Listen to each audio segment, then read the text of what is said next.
We all, Mr. Nominee, everybody in this country knows that our economy is in bad shape. And Mr. President has started to plug the loopholes, and any area where we were having wastages, he has started to identify and block. Now, there is a strong, a powerful school of thought in this country today that as a secular country that we have guaranteed in the Constitution, that government either in the states or in the federal should not be sponsoring pilgrimage. Because if you look at the budget, the money, the amount spent on pilgrimages, whether Muslim or Christian pilgrimages, it is enormous.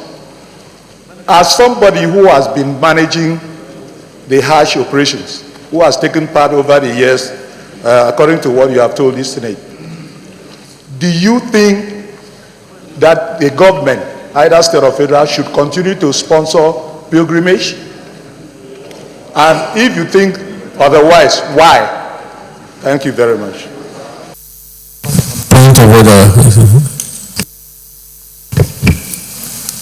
Mr. President, distinguished colleagues, I am Senator Nelson Effiong. I represent Akwa-Ibom South Senatorial District, the largest oil-producing senatorial district in Nigeria. Mr. President, I am coming under Order 55-2. 55-2. Mr. President, I am sorry that I have to raise this order. I think this is probably the third time in this chamber that either I or I think the last time was the Senate leader.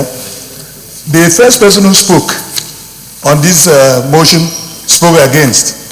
The second person spoke in favor. Mr. President, Order 55-2. I read, by your permission, sir. During the debates on all motions and bills, the President of the Senate shall allow speeches for the proposal first, followed by speeches against the proposal.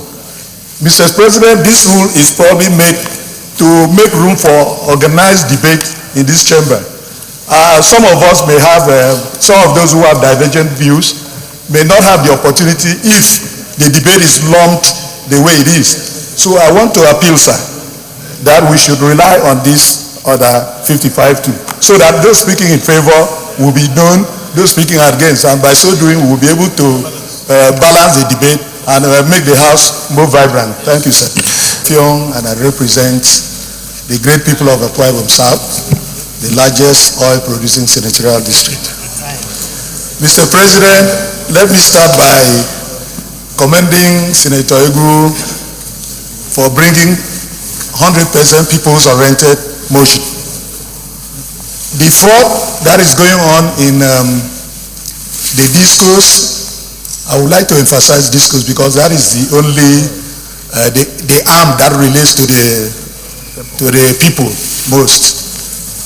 The prayers in this motion and the idea behind it may not necessarily change things, but we should go further by even reviewing the Power Reform Act and see where they have the lacuna which authorizes them to sell meters and do all these dubious acts that they are doing.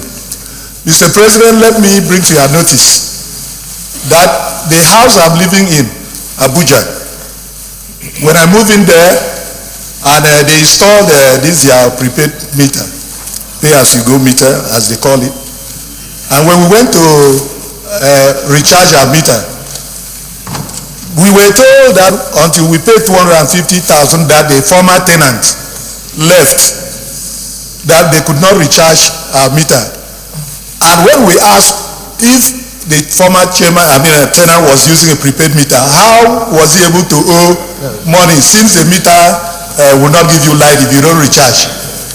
Nobody gave us the answer, Mr. President. And we were forced, because we needed light, to pay the 250,000 naira before we could recharge our meter. And the bid goes on. There have been complaints of meters selling for almost 300,000 in some areas in this country. And you ask yourself, as the motion rightly said, if these meters are properties of the different discos, it is like asking a taxi driver who buys his car to carry you. He's asking you to pay for the car, part of the car that he bought, and then pay the fare that is charging you. I cannot imagine a situation where you have the property, it is the meter you are using to bill me, and then I also have to pay for it. And at the end of the day, this meter is your property because you are the one supplying electricity through it. So I want to call, Mr. President, that this Senate should even call for a review. We should review the Power Reform Act and see how we can amend it for the benefit of the generality of the Nigerians. Thank you, Mr. President. Senator Nelson Effiong, Akwa-Ibom South. For the people of Akwa-Ibom South. Mr. President, any person who loves this country cannot but sympathize with our brothers and sisters in the Northeast, and we must support this motion. What I want to say, Mr. President, is that there is no question about the sufferings of our brothers and sisters there. And the last administration, the immediate past administration, made recorded appreciable successes, especially towards the tail end of that administration, in routing the insurgents. In fact, we were informed creditably that our gallant soldiers had even entered Sambisia, and the insurgents.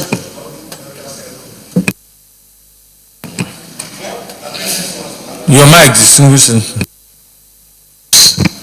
What amazes us, Mr. President, is that since the arrival of the much dramatized, much trumpeted change agents, the successes recorded by the administration, the immediate past administration, have been eroded, and the insurgents have returned to their base.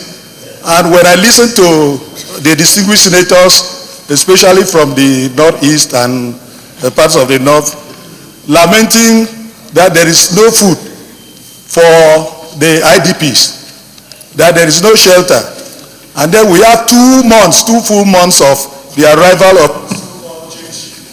Your mic. Mr. President, I think the electronic department should look at why the mic is there. Yes, sir. Okay, sir. Mr. President, so what I'm saying, sir, is since the arrival of the much dramatized change agents that we have not had with the insurgents, it's on. Distinguished. Check the other mic. Check the other mic. Yes. Thank you, Mr. President. Thank you, Mr. President. So what we are saying, Mr. President, is that this Senate must be concerned about what is happening to the fight on insurgency when we had the previous administration had recorded huge success, and then all of a sudden we are told that even the villages and the towns that were liberated have been recaptured from us. So I am suggesting, sir, yes, that we should set up a committee to find out, the Senate, to find out why the successes recorded have been eroded. And even though we are aware that there is a new set of service chiefs, but what is really happening, sir, 2 months after the... Point of order.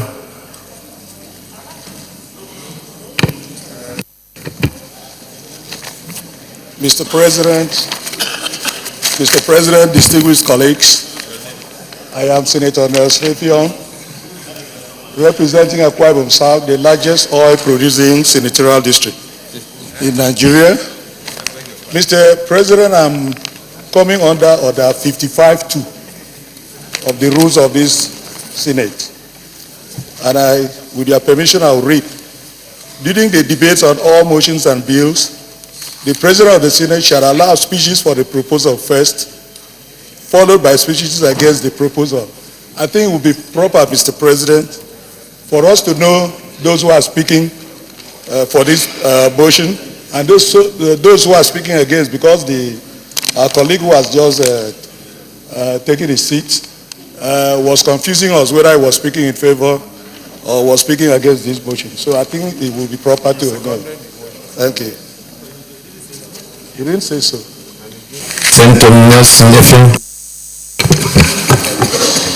Thank you very much, President. I am Distinguished Senator Nelson Effiong, and I represent the largest oil-producing senatorial district in Nigeria, Akwa-Ibom South. Mr. President, I arise to speak against this bill. No. Go ahead. Let me commend the great master who is on sabbatical on the other side for now, for his very erudite manner in which he led the debate on this bill.